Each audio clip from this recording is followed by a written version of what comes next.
साथियों, स्वागत है आपका राजस्थान जॉब अलर्ट में। साथियों, आज हम आपके लिए लेकर आए हैं अंतरिक्ष प्रौद्योगिकी से संबंधित प्रश्न जो कि पिछले पेपरों में आए हुए हैं। साथियों, काफ़ी ज़्यादा इंपॉर्टेंट होने वाला है आज का सेशन, तो जुड़े रहिए हमारे साथ राजस्थान जॉब अलर्ट में। अंतरिक्ष प्रौद्योगिकी के काफ़ी ज़्यादा सवाल आज आपके लिए लेकर आए, वह सवाल जो आपके पेपर में छपने वाले हैं।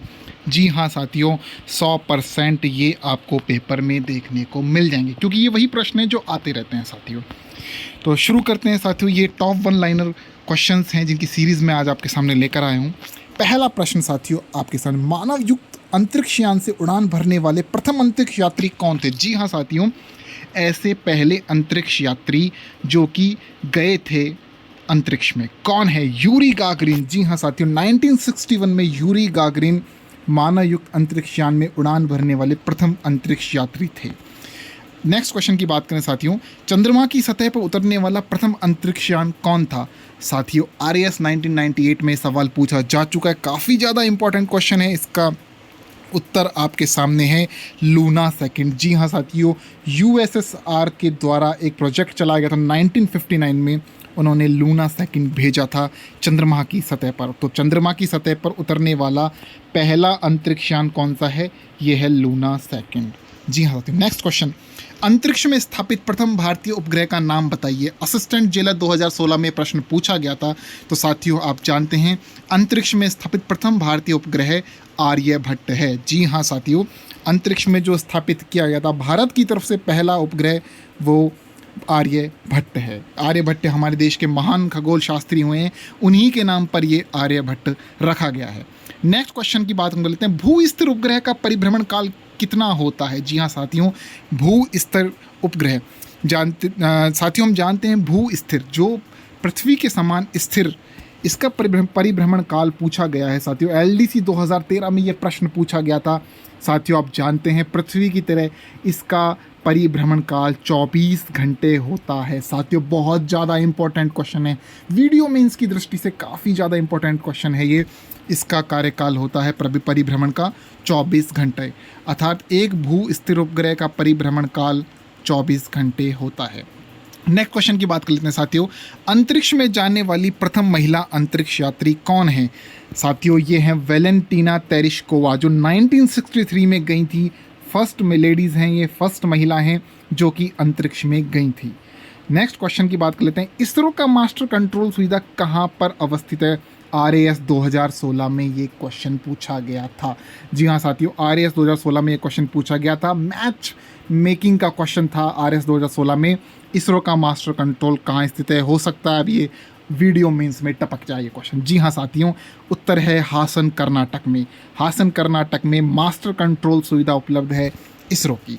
नेक्स्ट क्वेश्चन की बात कर लेते हैं साथियों, भारतीय मौसम उपग्रह मैटसेट को किस नाम से जाना जाता है? तो साथियों, भारतीय मौसम उपग्रह मैटसेट को कल्पना फर्स्ट के नाम से जाना जाता है। भारत की मूल की एक अंतरिक्ष यात्री रही हैं कल्पना चावला, आप जानते हैं हरियाणा से हैं वो, और नासा में वो काम करती थी। कोलंबिया आप जानते हैं एक स्पेस शिप था जिसमें उनकी मृत्यु हो गई थी साथियों। उन्हीं के नाम पर भारत ने अपने मौसम उपग्रह मैटसेट का नाम कल्पना 1 रखा है। काफ़ी ज़्यादा इंपॉर्टेंट क्वेश्चन है साथियों, पूछा जा सकता है। नेक्स्ट क्वेश्चन की बात हम कर लेते हैं साथियों, यहाँ पर डीआरडीओ द्वारा निर्मित मानव वायुयान कौन सा है? जी हाँ साथियों, डीआरडीओ भारत के काफ़ी महत्वपूर्ण संस्था जो कि विभिन्न प्रकार के रक्षा से संबंधित और यान बनाती रहती हैं, इसके अलावा नए नए अनुसंधान करती रहती है। तो डीआरडीओ द्वारा निर्मित प्रथम मानव वायुयान रुस्तम फर्स्ट है। काफ़ी ज़्यादा इंपॉर्टेंट है साथियों, पूछा जा सकता है। जी हाँ साथियों, क्योंकि देखिए हमारे एग्जाम्स में इंडिया से रिलेटेड क्वेश्चन ज़्यादा पूछा जा सकते हैं। इंडिया की क्या उपलब्धियाँ रही हैं स्पेस में, ये भी पूछा जा सकता है। नेक्स्ट क्वेश्चन काफ़ी ज़्यादा चर्चित रहा था अपने टाइम पे, क्यूरियोसिटी रोवर किस ग्रह की जानकारी जुटाने में प्रक्षेपित किया गया है? साथियों, क्यूरियोसिटी रोवर की बात मैं कर लूँ, मंगल के लिए। जी हाँ साथियों, मंगल ग्रह के लिए ये रोवर जानकारी जुटाने के लिए प्रक्षेपित किया गया था। साथियों, मंगल से जुड़ा अगला सवाल आ रहा है, मॉम का पूरा रूप क्या है? मॉम, मार्स ऑर्बिटर मिशन, बहुत ही ज़्यादा इंपॉर्टेंट क्वेश्चन, रीट 2016 में पूछा जा चुका है। एमओएम का पूर्ण रूप क्या है?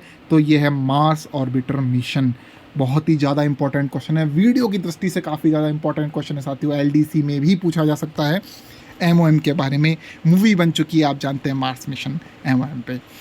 नेक्स्ट क्वेश्चन बहुत ही ज़्यादा आप सभी जानते होंगे, अंतरिक्ष में जाने वाले प्रथम भारतीय अंतरिक्ष यात्री कौन थे? सभी जानते हैं 1984 में भारत के अंतरिक्ष यात्री राकेश शर्मा गए थे साथियों। काफ़ी ज़्यादा इंपॉर्टेंट क्वेश्चन, टपक सकता है, कोई बड़ी बात नहीं साथियों। नेक्स्ट क्वेश्चन, भारत का प्रथम प्रायोगिक संचार उपग्रह कौन सा है? बहुत ही ज़्यादा इंपॉर्टेंट क्वेश्चन है साथियों, हवा भी नहीं लगेगी अगर हमने नहीं पढ़ा होगा तो ये क्वेश्चन। एप्पल साथियों, 1981 में एप्पल भारत का प्रथम प्रायोगिक संचार उपग्रह है, संचार में काम आने वाला जो कि इस्तेमाल हो रहा है, एप्पल 1981 में प्रक्षेपित किया गया था साथियों। नेक्स्ट क्वेश्चन, चंद्रयान के बारे में हम सभी जानते हैं, काफ़ी ज़्यादा दिनों में चर्चित है। चंद्रयान फर्स्ट को सफलतापूर्वक प्रक्षेपित करने में भारत का कौन सा स्थान है? तो साथियों, भारत चंद्रयान 1 को सफलतापूर्वक प्रक्षेपित करने के बाद छठा देश बन गया है। जी हाँ साथियों, टॉप 6 के अंदर भारत है। चंद्रयान मिशन हमारा सक्सेसफुल रहा था फर्स्ट, तो उसके बाद भारत वो छठवां देश हो गया था जो कि चंद्रमा पर मिशन सक्सेसफुल कर चुका है। नेक्स्ट क्वेश्चन जानते हैं साथियों, भारत का प्रथम रक्षा उपग्रह किसे माना जाता है? जी हाँ साथियों, ऐसा कौन सा उपग्रह है भारत का जिसे रक्षा उपग्रह कहा जाता है या माना जाता है? तो साथियों, इसका नाम है TES, टेक्नोलॉजी एक्सपेरिमेंट सैटेलाइट। काफ़ी ज़्यादा इंपॉर्टेंट क्वेश्चन है साथियों, पूछा जा सकता है। तो ये हम बता दें आपको, TES प्रथम रक्षा उपग्रह है, जो वह उपग्रह है जो रक्षा संबंधी कार्यों में हमारे काम आता है साथियों। बहुत ही ज़्यादा इंपॉर्टेंट क्वेश्चन है, कई बार पिछले एग्जाम में पूछा गया है, बच्चों को उसकी हवा नहीं लगती इसलिए नहीं जान पाते, तो आज हम बात करते हैं। क्वेश्चन नंबर 15, भारत देश के भूभागों के त्रिविमीय चित्रों को गूगल मैप के तरह दिखाने वाला सॉफ्टवेयर जो इसरो द्वारा बनाया गया है, इसका नाम क्या है? साथियों, आप जानते हैं गूगल मैप के लिए आप इस्तेमाल करते हैं, हमको कहीं भी जाना होता है, मैप के लिए गूगल मैप का इस्तेमाल करते हैं। लेकिन हमें ये पता होना चाहिए साथियों कि भारत में भी गूगल मैप की तरह एक अपना खुद का नेविगेशन सिस्टम सॉफ्टवेयर है। जी हाँ साथियों, LDC 2018 में यही RSMSS भी पूछ चुका है साथियों कि ऐसा कौन सा सॉफ्टवेयर जो गूगल मैप की तरह ही भारतीय देश के भूभाग को सटीक, बिल्कुल साथियों, मैं इस्तेमाल कर चुका हूं साथियों, त्रिविमीय चित्रों को गूगल मैप की तरह दिखाता है। ऐसा कौन सा सॉफ्टवेयर जो भारत ने बनाया है? तो साथियों, इसरो ने हमें दिया है भुवन। 2009 में लॉन्च हो चुका है भुवन ही वो है जो गूगल मैप की तरह हमें भारत के सभी त्रिविमीय चित्रों को दिखाने में सक्सेसफुल है साथियों। गूगल मैप की तरह ही काम करता है, गूगल अर्थ की तरह काम करता है भुवन। 2009 में ये जारी कर दिया गया है, सॉफ्टवेयर को लॉन्च कर दिया है। गूगल मैप की तरह ही एक सॉफ्टवेयर है जो कि आप अपने मोबाइल में डाउनलोड कर सकते हैं, ये एप्लीकेशन मौजूद हैं साथियों, भुवन। नेक्स्ट क्वेश्चन, भारतीय अंतरिक्ष अभियान का जनक किसे कहा जा सकता है? काफ़ी ज़्यादा इंपॉर्टेंट क्वेश्चन है, पूछा जा सकता है साथियों कि भारतीय अंतरिक्ष अभियान के जनक जिन्होंने शुरुआत की है इसकी, कौन है? विक्रम साराभाई साथियों। जी हाँ साथियों, विक्रम साराभाई थे जिन्होंने भारतीय अंतरिक्ष अभियान के जनक के रूप में जाना जाता है। काफ़ी ज़्यादा इंपॉर्टेंट रोल उन्होंने निभाया है भारत के लिए। नेक्स्ट क्वेश्चन, मंगलयान काफ़ी ज़्यादा चर्चित है साथियों, आप जानते हैं मंगलयान किस रॉकेट के द्वारा प्रक्षेपित किया गया था? तो साथियों, ये PSLV 25 के द्वारा किया गया था प्रक्षेपित।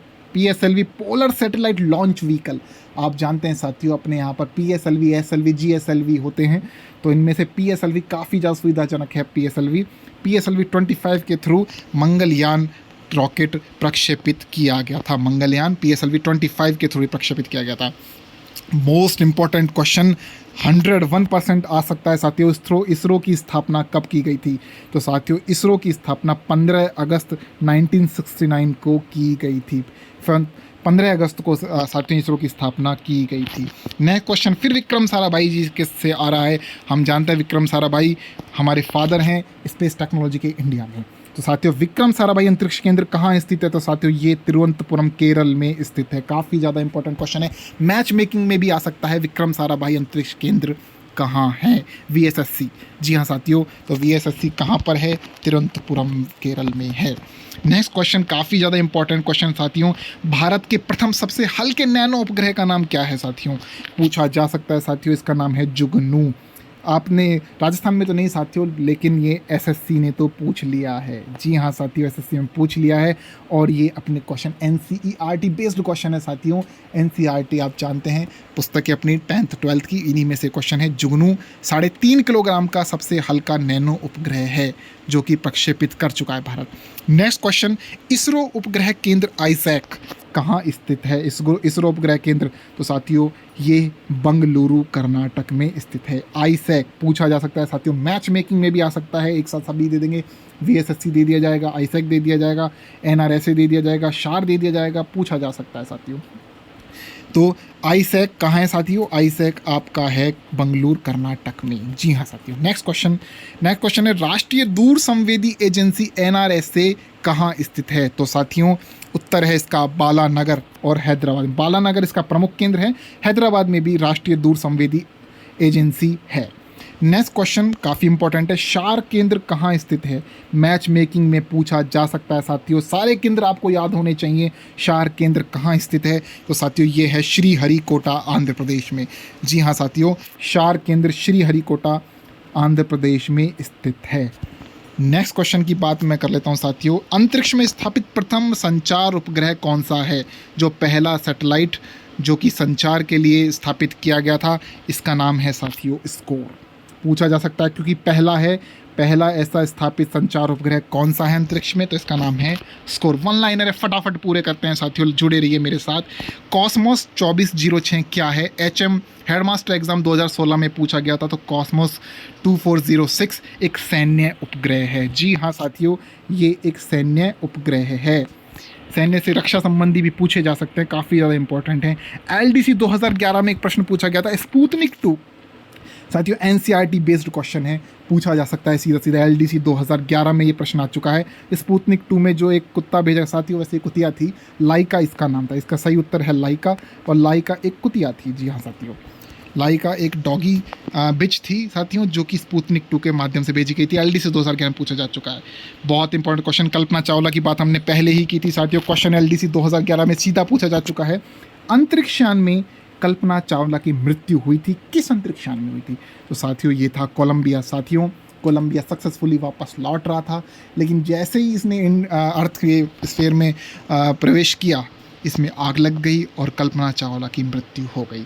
तो साथियों कोलंबिया ही था जिसमें कल्पना चावला की मृत्यु हुई थी। काफ़ी ज़्यादा इंपॉर्टेंट क्वेश्चन है क्योंकि कल्पना चावला इंडिया से बिलोंग करती हैं, तो ये प्रश्न पूछा जा सकता है, रिपीट हो सकता है साथियों, क्योंकि आरएसएम एसएसबी में क्वेश्चन रिपीट होते हैं। नेक्स्ट क्वेश्चन, सतीश धवन अंतरिक्ष केंद्र कहाँ है साथियों मैं आपसे पहले कह रहा हूँ, सारे केंद्र हमें रटे होने चाहिए। सतीश धवन अंतरिक्ष केंद्र कहाँ स्थित है?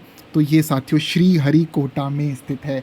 फटाफट साथियों सारे फेर लेंगे, और आप जानते हैं सारे केंद्र में रटा चुका हूँ। शार मैंने आपको बता दिया, दूर संवेदी बता दिया, वीएसएससी बता दिया, आईसैक बता दिया। अब मैं आपको सतीश धवन अंतरिक्ष केंद्र के बारे में बताता हूँ। ये श्रीहरिकोटा में स्थित है। ये सारे केंद्र आपको याद होने चाहिए साथियों। नेक्स्ट क्वेश्चन, पीएसएलवी का पूरा नाम क्या है? Polar satellite launch vehicle. मैं पहले ही आपको बता चुका हूँ, पीएसएलवी 25 से मंगलयान भेजा गया था साथियों। तो साथियों यह पीएसएलवी ही क्यों इस्तेमाल किया जाता है? क्योंकि साथियों यह सूर्य की समकालिक कक्षा में सुदूर संवेदी उपग्रहों को भेजने में काम में लिया जाता है। पीएसएलवी का पूरा नाम पूछा जा चुका है पूर्व में भी, मैं बता देता हूँ, polar satellite launch vehicle. Next question साथियों, भारतीय सुदूर संवेदन संस्थान कहाँ स्थित है? आरएस 2018 के प्री में ये क्वेश्चन पूछा गया था साथियों। ये आज हमारा लास्ट क्वेश्चन है आज का। भारतीय सुदूर संवेदन संस्थान, देखो साथियों दो चीज़ें होती हैं, एक होती है दूर संवेदी, एक होती है सुदूर संवेदी। तो सुदूर संवेदी संस्थान देहरादून में स्थित है। तो साथियों आरएस 2018 में ये पूछा गया है प्रश्न प्री में, भारतीय सुदूर संवेदन संस्थान कहाँ स्थित है? तो ये देहरादून में स्थित हैं। तो साथियों ये हम आपके लिए लेकर आए थे टॉप 30 क्वेश्चन जो कि पिछले पेपरों में भी आए हुए हैं साथियों। इनमें से आपको 100% मैं ये कह रहा हूँ कि आपको क्वेश्चन देखने को मिलेंगे। सभी पूरी के पूरे वीडियो को बार बार देखिए साथियों, और ये सभी केंद्र जो भी मैंने आपको बताया, आईसैक हो, चाहे एनआरएसए हो, चाहे शार हो, सतीश धवन अंतरिक्ष केंद्र हो, विक्रम साराभाई अंतरिक्ष केंद्र हो, सभी रटे होने चाहिए साथियों। इसी प्रकार के वीडियोज़ को देखने के लिए हमारे चैनल राजस्थान जॉब अलर्ट को सब्सक्राइब कीजिए। जानकारी अच्छी लगी हो साथियों, अगर आपको जरा भी अच्छी लगी हो तो लाइक कीजिए, और हमारे चैनल को सब्सक्राइब कीजिए। इसी के साथ मैं आपसे विदा लेता हूँ साथियों। अगर रेस्पॉन्स अच्छा मिलेगा साथियों तो मैं इस पर और टॉप क्वेश्चंस लेने के आने वाले हूँ। जी हाँ साथियों, अगर आपका रेस्पॉन्स अच्छा मिला तो इस पर और भी क्वेश्चंस मैं लेकर आऊँगा आपके लिए। तो इसी के साथ मैं आपसे विदा लेता हूँ साथियों। धन्यवाद साथियों।